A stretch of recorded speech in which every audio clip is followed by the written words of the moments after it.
Welcome, dear listener. Tonight, we journey into a tender corner of classic literature, a place where childhood wonder meets the quiet mystery of the stars.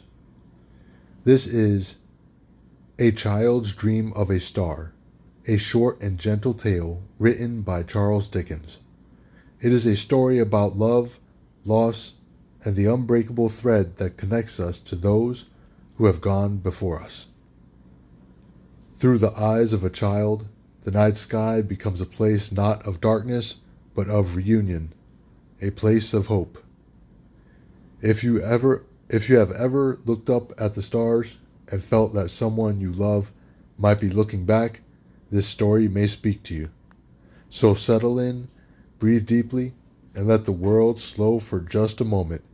And now please enjoy A Child's Dream of a Star, lovingly read for you by JPRReads, breathing life into timeless tales. Here was once a child, and he strolled about a good deal, and thought of a number of things. He had a sister who was a child too, and his constant companion.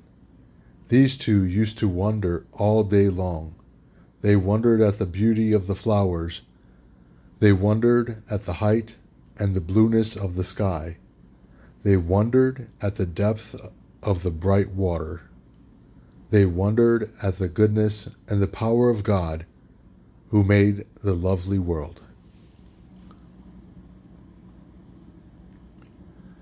They used to say to one another sometimes, supposing all the children upon the earth were to die, would the flowers and the water and the sky be sorry? They believed they would be sorry. For they said, the buds are the children of the flowers, and the little playful streams that gambol down the hillsides are the children of the water. And the smallest bright specks playing at hide and seek in the sky all night must surely be the children of the stars. And they would all be grieved to see their playmates, the children of men, no more. There was one clear shining star that used to come out in the sky before the rest, near the church spire above the graves. It was larger and more beautiful, they thought, than all the others, and every night they watched for it, standing hand in hand at the window. Whoever saw it first cried out, "I see the star!" And often they cried out both together, knowing so well when it would rise and where. So they grew to be such friends with it that before lying down in their beds, they always looked out once again to bid it good night. And when they were turning round to sleep, they used to say, "God bless that star."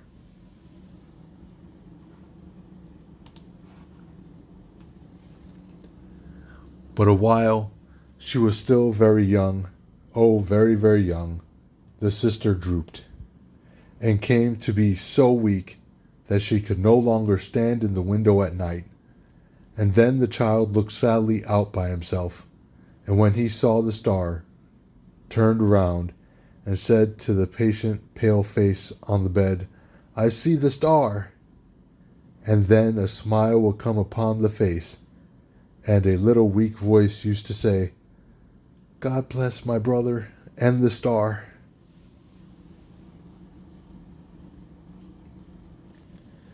And so the time came all too soon, when the child looked out alone, and when there was no face on the bed, and when there was a little grave among the graves, not there before, and when the star made long rays down towards him, as he saw it through his tears.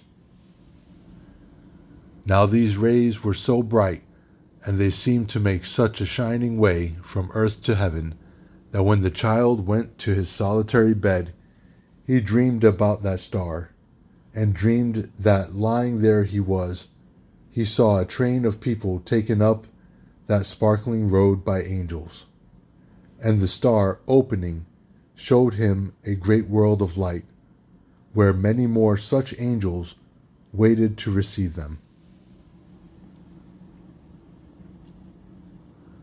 All these angels who were waiting turned their beaming eyes upon the people who were carried up into the star, and some came out from the long rows in which they stood, and fell upon the people's necks, and kissed them tenderly, and went away with them down the avenues of light, and were so happy in their company that lying in his bed he wept for joy.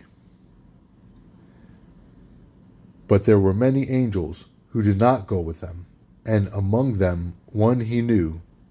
The patient face that once had lain upon the bed was glorified and radiant, but his heart found out his sister among all the host. His sister's angel lingered near the entrance of the star, and said to the leader among those who had brought the people thither, "Is my brother come?" And he said, "No." She was turning hopefully away when the child stretched out his arms and cried, "O sister, I am here, take me."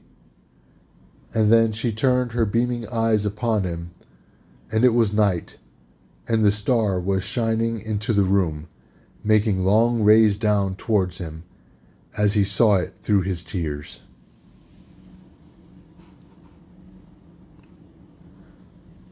From that hour forth, the child looked out upon the star as on the home he was to go to when his time should come. And he thought that he did not belong to the earth alone, but to the star too, because of his sister's angel gone before.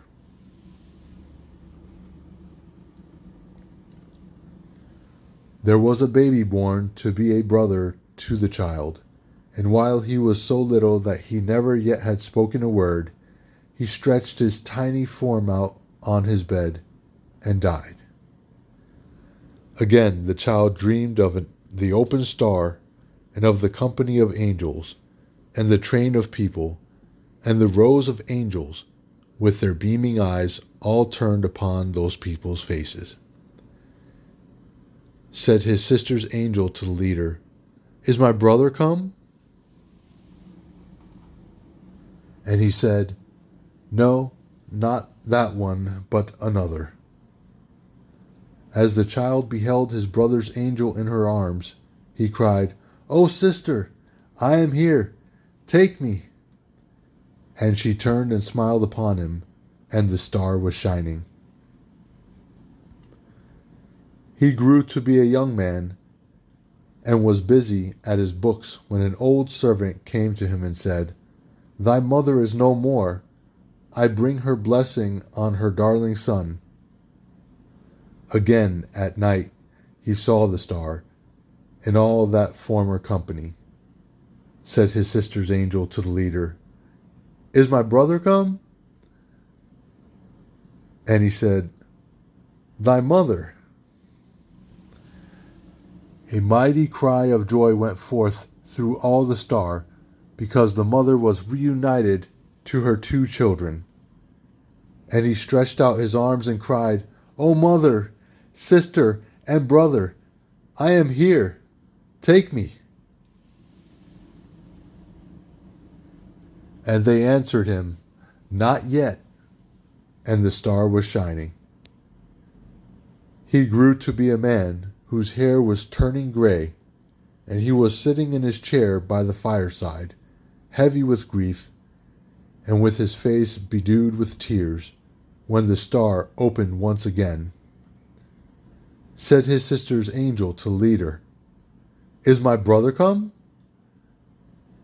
And he said, "Nay, but his maiden daughter." And the man who had been the child saw his daughter, newly lost to him, a celestial creature among those three. And he said, "My daughter's head is on my sister's bosom, and her arm is round my mother's neck, and at her feet there is a baby of old time, and I can bear the parting from her. God be praised. And the star was shining. Thus the child came to be an old man, and his once smooth face was wrinkled, and his steps were slow and feeble, and his back was bent. And one night, as he lay upon his bed, his children standing round, he cried, as he had cried so long ago, "I see the star!" They whispered one another, "He is dying." And he said, "I am.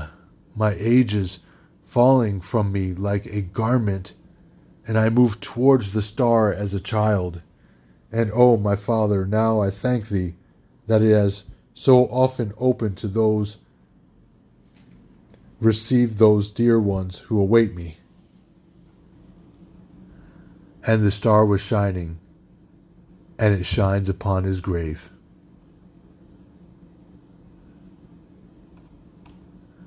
The end, guys. Hey, if you enjoy stuff like this, you can subscribe to my channel, like the video, do whatever you want, really. Just visit me again. Hey, I hope you guys have a great night. Bye. This is JPR Reads. Bye now.